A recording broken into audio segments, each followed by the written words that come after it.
இந்த வழக்கில் கிரீஷ்மா, அவரது தாய்மாமா நிர்மல்குமரன் ஆகியோர் கைது செய்யப்பட்டனர். நாடு முழுவதும் பெரும் அதிர்வலையை ஏற்படுத்திய இந்த வழக்கில் கேரள மாநிலம் நெய்யாற்றின்கரை கூடுதல் அமர்வு நீதிமன்றம் தீர்ப்பளித்தது.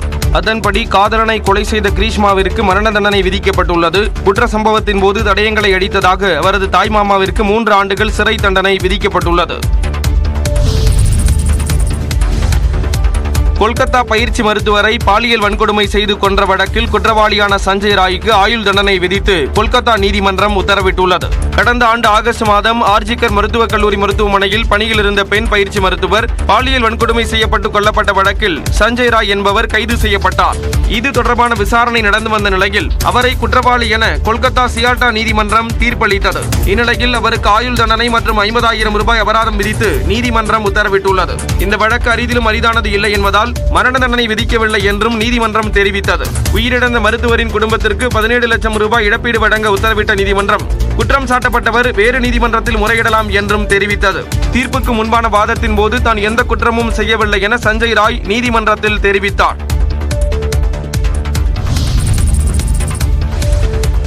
கொல்கத்தா பயிற்சி மருத்துவர் கொலை வழக்கில் நீதிமன்றம் அளித்துள்ள தீர்ப்பு திருப்தி அளிக்கவில்லை என மேற்குவங்க முதலமைச்சர் மம்தா பானர்ஜி தெரிவித்துள்ளார்.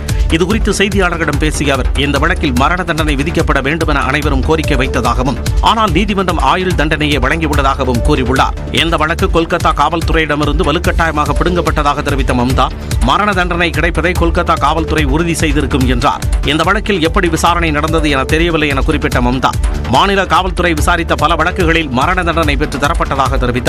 இந்நிலையில் குற்றவாளிக்கு மரண தண்டனை பெற்றுத் தரும் வரை தங்களது சட்ட போராட்டம் தொடரும் என உயிரிழந்த பயிற்சி மருத்துவரின் தாய் தெரிவித்துள்ளார். இந்த வழக்கில் வேறு சிலருக்கும் தொடர்பு உள்ளதாகவும், அவர்களை கண்டறிந்தால் தான் தங்களுக்கு நிம்மதி என்றும் அவர் கூறினார். பரந்தூரில் விமான நிலையம் அமைப்பதை மத்திய மாநில அரசுகள் கைவிட வேண்டும் என தவிக தலைவர் விஜய் பேசிய நிலையில் அது தொடர்பாக பல்வேறு அரசியல் கட்சி தலைவர்கள் கருத்துக்களை தெரிவித்துள்ளனர். பரந்தூர் விமான நிலையத்தின் அங்கே அமைவதன் மூலமாக பல்வேறு தொழிற்சாலைகள் அந்த பகுதியிலே வருவதற்கும் பல்லாயிரக்கணக்கான இளைஞர்களுக்கு வேலை வாய்ப்பு கிடைப்பதற்குமான வழிமுறைகள் ஏற்படும், பல்வேறு நன்மைகள் இருக்கும். விஜய் அவர்களாக இருந்தாலும் ஆல்டர்னேட் லேண்ட் எங்க கொடுக்க போறீங்க? ஒரு அரசியல் கட்சிக்கு 2 கடமை இருக்கு. நான் எதிர்க்கிறேன்னா இல்ல அதற்கு சொல்யூஷனை தேடி போறேன்னா, எரிகிற நெருப்புல எண்ணெய் ஊத்துறனா இல்ல நெருப்பை அணைத்து விட்டு மக்களுக்கு ஒரு வழிகாட்டியான இருக்கிறனா, இதுதான் அரசியல் கட்சியினுடைய முக்கிய வேலை. விஜய் போறது தவறு கிடையாது. ஒரு அரசியல் இயக்கத்தின் தலைவர் அங்க போறது தெரியாது. அந்த மக்களுடைய கருத்துக்கள் கொண்டு போய் நீங்க பத்திரிகை, உங்களை மாதிரி பத்திரிகை மூலியமா அதை பிரதிபலிக்கிறது தவறு கிடையாது. அதனால இப்ப ரொம்ப நாளைக்கு பின்னர் ஒரு இடத்துல ஒரு சர்வதேச விமான நிலையத்தை அமைக்கலாம் என்று மத்திய அரசு, மாநில அரசு எல்லாரும் ஒத்துக்கொண்டு ஒரு இடத்தை செயல்படுத்தி அதை இந்த நேரத்துல வேண்டாம் என்று சொல்லும் ஒரு அரசியல் தலைவர் என்னை பொறுத்த வரைக்கும் தமிழ்நாட்டுடைய வளர்ச்சிக்கு எதிர்ப்பாக சொல்கிறார். கோமியம் குறித்த கருத்துக்கு எதிர்ப்பு கிளம்பிய நிலையிலும் தான் பஞ்சகவ்யம் குடிப்பதாக கூறியுள்ளார் ஐஐடி இயக்குனர் காமகோடி.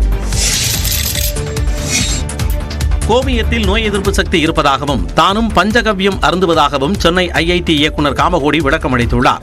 மாட்டுப் பொங்கல் விழாவில் பங்கேற்ற காமகோடி கோமியம் குடித்ததால் தனது தந்தைக்கு காய்ச்சல் குணமானதாக பேசியிருந்தார். அவர் நல்ல ஜுரம் அடிச்சுதான் உடனே ஒரு டாக்டரை கூப்பிடலாமா, அப்பா அந்த சின்னசி பேர் வந்து போயிடுத்து. அப்பா உடனே சொன்ன உடனே கோமூத்திரம் பிதாமி அப்படின்னாராம்.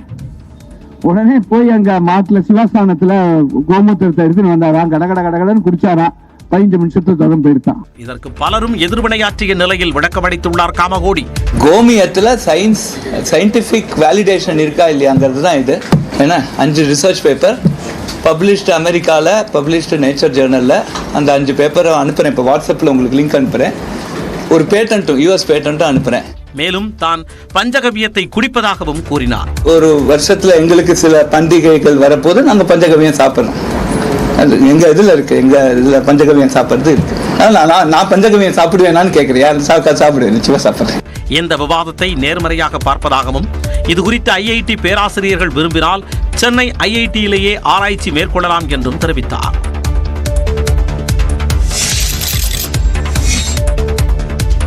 திருவாரூர் மாவட்டம் காரியமங்கலத்தில் ONGC எண்ணெய் கிணறு நிரந்தரமாக மூடப்படும் என்று ONGC காவிரி படுகை நிர்வாக இயக்குநர் மாறன் தெரிவித்தார். கிணறுகள் மூடப்பட்டு நிலங்கள் விவசாயிகளிடம் ஒப்படைக்கப்படும் என்றும் மாறன் கூறினார். ரிக் மெட்டீரியல்கள் இங்கு வர தொடங்கும் என்றும் கிட்டத்தட்ட 300 நாட்களிலிருந்து ஒரு வருடத்துக்குள் இந்த PD2 கிணறு நிரந்தரமாக மூடப்படும் என்பதும், அடுத்து அதே எக்யூப்மெண்ட்ஸை உபயோகித்து அதன் அருகிலேயே சேம் வளாகத்துக்குள் இருக்கும் PD1 வெல்லும் நிரந்தரமாக மூடி அதன் பிறகு இந்த பகுதி விவசாயிகளிடம் மீண்டும் ஒப்படைக்கப்படும். காரியமங்கலத்தில் ONGC நிர்வாகம் சார்பில் கிராம மக்களுடன் நடைபெற்ற பேச்சுவார்த்தையில் இம்முடிவு எட்டப்பட்டது. அண்ணா அண்ணா அண்ணா தலைக்கு மேல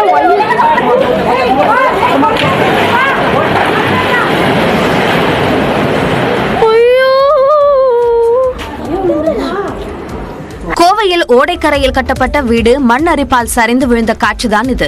ரத்னபுரி ஹட்கோ காலனி அடுத்த சங்கனூர் ஓடையில் கடந்த சில நாட்களாக தூர்வாரும் பணி நடைபெற்று வந்தது. இந்நிலையில் ஓடைக்கரை பகுதியில் சுரேஷ் என்பவர் வீடு கட்டி குடியிருந்தார். ஓடையில் உள்ள சாக்கடை நீர் வெளியேற்றப்பட்டு தூர்வாரும் பணி நடைபெற்று வந்தது. இதனால் மண் அரிப்பு ஏற்பட்டு சுரேஷின் மாடி வீடு சங்கனூர் ஓடைக்குள் சரிந்து விழுந்தது. முன்னெச்சரிக்கை நடவடிக்கையாக சுரேஷ் மற்றும் குடும்பத்தினர் வீட்டை விட்டு வெளியேற்றப்பட்ட நிலையில் உயிர் சேதம் தவிர்க்கப்பட்டது. வீட்டில் விரிசல் ஏற்பட்டவுடன் அப்பகுதிக்கு பொதுமக்கள் யாரும் செல்லாமல் இருக்க தடுப்பு அமைக்கப்பட்டது. தொடர்ந்து குடும்ப உறுப்பினர்கள் முன்னிலையில் வீடு இடிந்து ஓடைக்குள் விழுந்தது.